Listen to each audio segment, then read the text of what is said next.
on It's Supernatural. Aliens, UFOs, are they real? A former branch chief of the Department of Guided Missiles says yes. Discover the shocking truth behind UFOs, where they come from, and what their end-time plan is. Can ancient secrets of the supernatural be rediscovered? Do angels exist? Is there life after death? Are healing miracles real?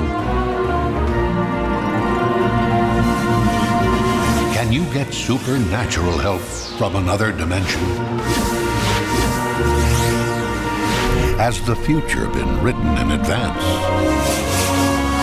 Sid Roth has spent 30 years researching the strange world of the supernatural. Join Sid on this edition of It's Supernatural. Hello, Sid Roth here. Welcome to my world where it's naturally supernatural.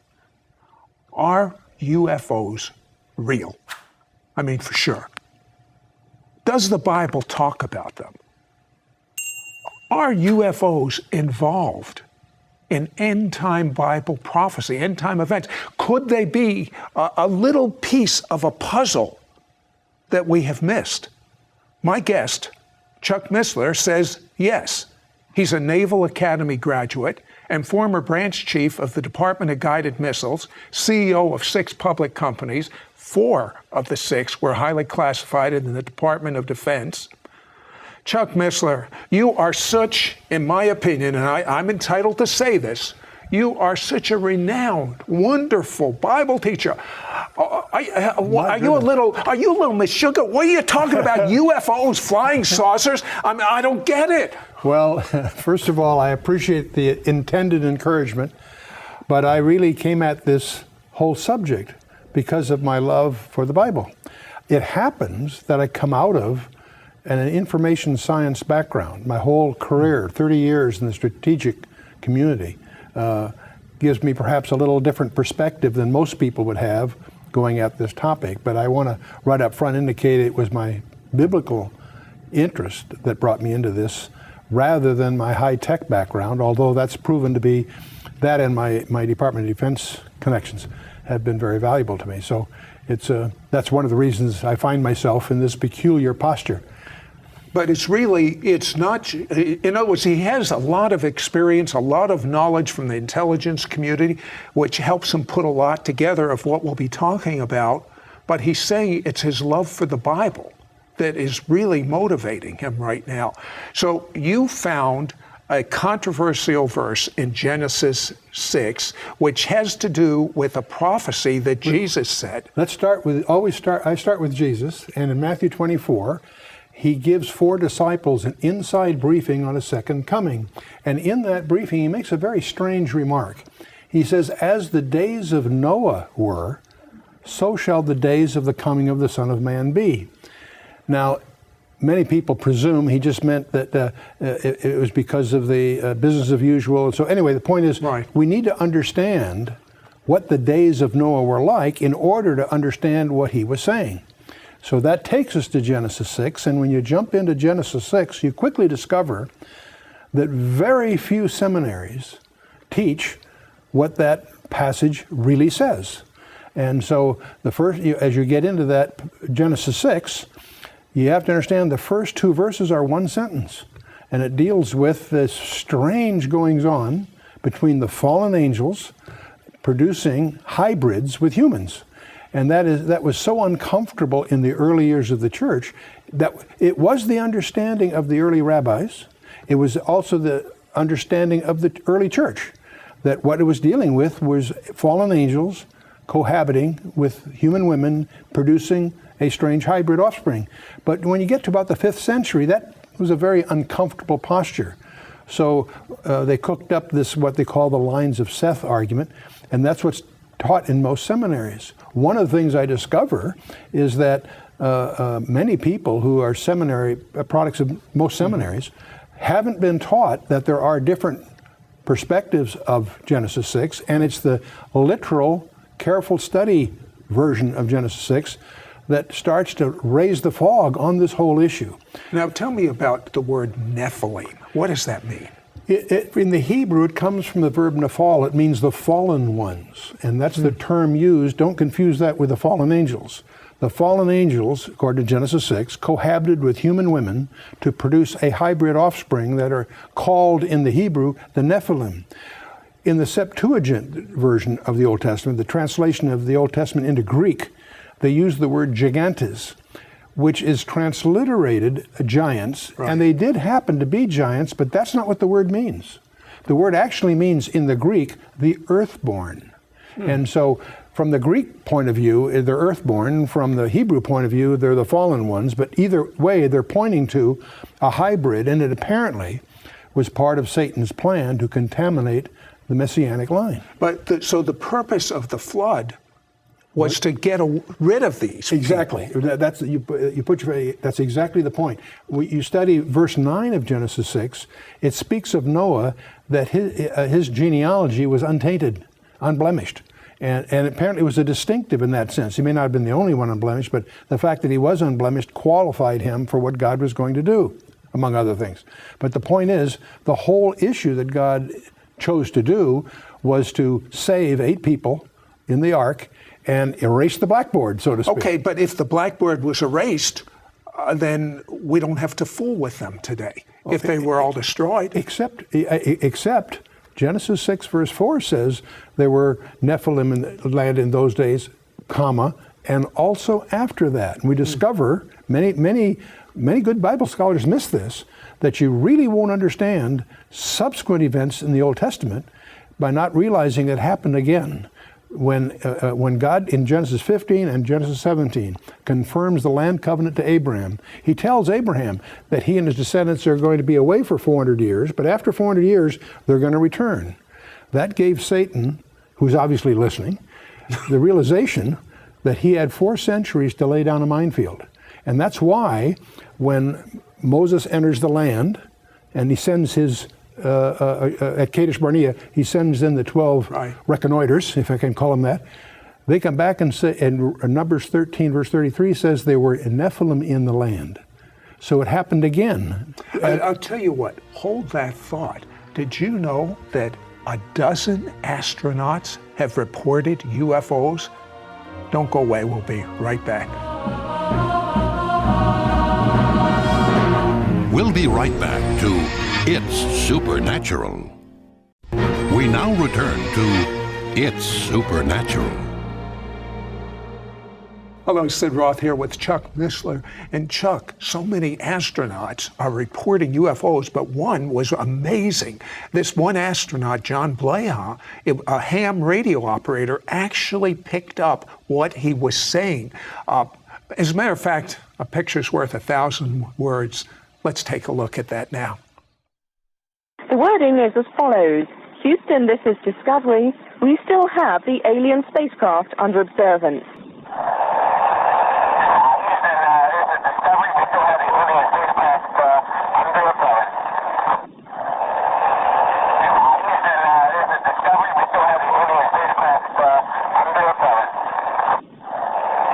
I have a question for you. Why is there so much misinformation? Why are there so many cover-ups? I mean, when astronauts are reporting UFOs, what is the reason, in your opinion, for the misinformation, the cover-up? I would be conjecturing, like most people, one of the great mysteries in this whole area is why the cover-ups by all the governments, but most by the United States. Other countries are starting to release those information, but in the United States, there is a deliberate attempt to hide this area, and that's probably the biggest mystery. Isn't this one? The biggest one is Roswell. Why is the Roswell incident back in 1947 enjoy a higher level of classification than our most sensitive warheads? You're from the intelligence community. You should tell me. Well, it makes no sense. I agree. And it's a mystery. I don't have a conjecture as to why they're doing it, but it's clear 2 presidents and 4 congressmen have been unable to crack the security that surrounds the Roswell incident. Why? That was 60 years ago. And that's the mystery. Obviously, there's all kinds of bizarre stories that have come out of that experience. But the real mystery to me isn't that. The real mystery is, why is it classified? Why does the government hide it? And I don't have any conjectures. I think those conjectures are just as wild as the other conjectures about the UFOs. According to your tapes, this cover-up was very unusual because some 30 newspapers reported it in 47, and then just immediately after, what happened? Yeah, Blanchard, the colonel of the base, when the Roswell thing first happened, issued a press release that a saucer had landed and so forth. Within a few hours, 400 miles away, the Brigadier General in charge of the 8th Air Force countermanded that press release and hatched this story about it was a weather balloon and so forth. That starts a whole series of the silliest, most inane cover-up stories. There's been a sequence of them. First it was a weather balloon. Well, that didn't fly. They went one after the other. And to the community, it's almost insulting because the cover-up stories are so empty, so foolish, so ridiculous. But what about that new technique, digital imaging? Yeah, it's interesting that when Brigadier General Ramey made his press release countermanding Blanchard's, the press took pictures. Many years later, just a few years ago, a guy by the name of Johnson who took the picture, we were able to get the negatives, and by using advanced digital analysis of the negatives, they were able, an analyst by the name of Rudiak was able to use advanced information techniques to unravel some words that were on the memo that was in Ramey's hand. And it speaks of the victims and the disc that crashed. In other words, this actually calls it not a plane, a disc. A disc that crashed, and there are victims, implying. See, the stories have always said there were 4 bodies, 3 were dead, 1 was still alive. That was the unconfirmed rumors that we heard. Well, it turns out that memo, that unraveling, is regarded as the smoking gun because it demonstrates that the Air Force has been lying all along. Well, these UFOs, they defy laws of physics. Your degree is in physics, yes, I believe. Well, yes. The thing that is the fundamentals, we want to get right at that. I'm sorry, presuming a lot here on your audience. The UFOs have 2 problems. The one problem is they are tangible. They show up on multiple radars. They leave physical evidence, burnt ground and radioactivity and so forth. So they're tangible. They're not hallucinations. Radar sets don't have hallucinations, okay? Right. On the other hand, they make right-angle turns at exotic speeds. They go faster than the speed of sound without sonic booms. They do things that seem to violate physical laws, and yet they are physical in one sense, and yet they're not physical in another. Now, the other area we need to just acknowledge is this is the toughest area to research because not only because of all the hoaxes and all the crackpots that are in this area, is because of the deliberate disinformation by the government trying to hide these areas. But the net reality is Jacques Vallée, the Frenchman, and J. Allen Hynek, the American, are probably the 2 most of the early pioneers, the 2 most reputable researchers. They both came to the conclusion that these things are hyperdimensional. They're not extragalactical. That's a very fundamental insight, by the way, because they seem to pose to being something that they're not. But the real point is that we're dealing here with a phenomenon that bridges the physical reality we understand and a reality that's outside that. One of the things we've discovered just in the last few years is that some of the constants of physics are changing that we thought were constant. And Scientific American, in June of 2005, ran an article in which they pointed out if the constants of physics are changing, that implies that our physical reality is actually a subset, a shadow of a larger reality.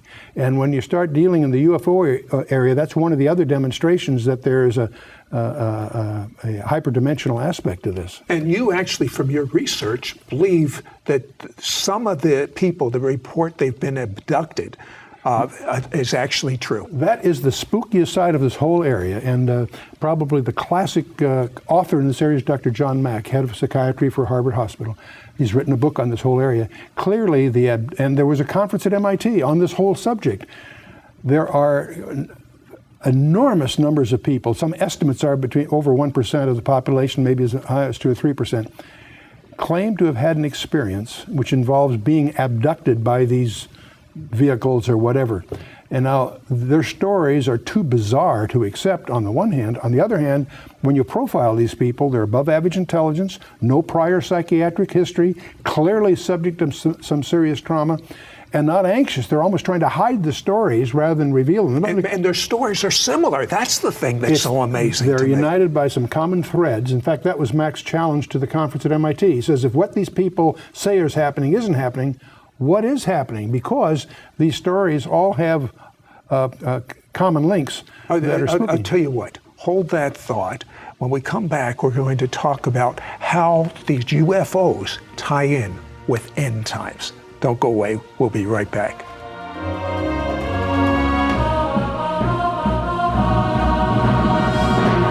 We'll be right back to It's Supernatural. We now return to It's Supernatural. Hello, Sid Roth here with Chuck Missler. And Chuck, the only reason you're involved in this is it's a missing ingredient, a missing piece, something that no one looks at in the end times, these UFOs. Are these people around today, in your opinion, these descendants of the Nephilim? I wouldn't be a bit surprised. Well, not necessarily as descendants directly, because I think that's been dealt with. I think there's, okay. But at the same time, I do suspect that the UFOs are, in effect, a modern-day echo, if you will, and that may be what Jesus was talking about when he says, as the days of Noah were, that there's he's implying a parallelism. And so that's why we got interested in this in the first place. And if that's true, we can test it very simply, because if we're correct, these events are going to increase as we get increasingly closer to what we call the end times. Okay. There's an allusion to this that's, I mean, it really grabbed me when you explained it on my radio show from Daniel. Yes, oh, exactly. In Daniel chapter 2, we have the famous image of Nebuchadnezzar, and as he goes through it, the mystery is the iron mixed with clay. And when Daniel goes to explain what the miry clay is, he says, as for the miry clay, comma, they shall mingle themselves with the seed of men. Now, I've had the exegetical experts confirm this. The they, he shifts to a personal pronoun, but the they has to be something other than the seed of men in order for them to mingle with this. Just grammatically, it requires that. So that leads to a speculation. What are we talking about here? One of the possibilities is that we're dealing here with something that's not the seed of men, namely Nephilim, hybrids.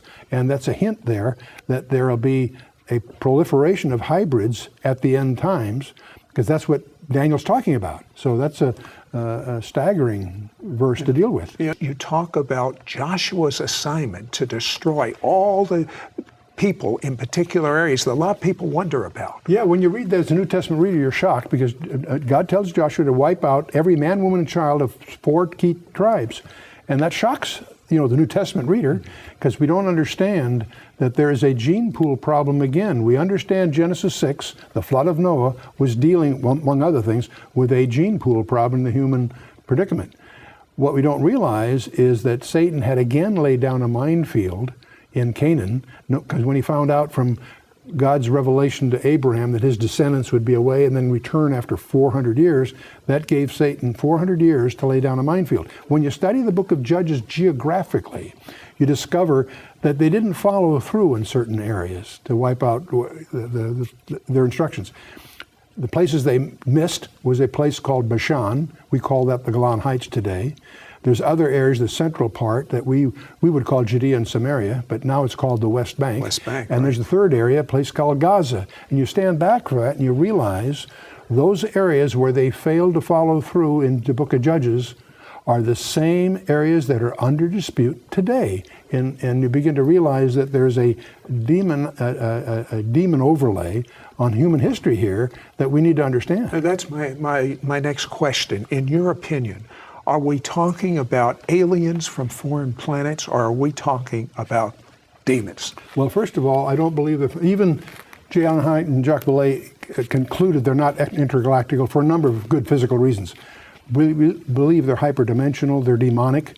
They also pretend to be something they're not. That means that one of their tools is deceptions. And so that gives us a perspective of where they stand biblically. I believe that they are real today and that they are demonic in their root purpose. And so that creates a danger to anyone that isn't tutored in this area. And that's one reason that we include it in our materials in terms of our own spiritual hygiene.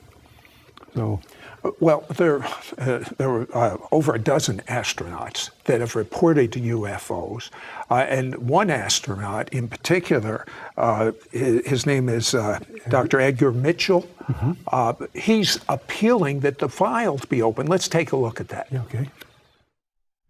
And what I am suggesting is it is now time to put away this embargo of truth about the alien presence. And I call upon our government to open up like other governments have, and you will hear about that this morning.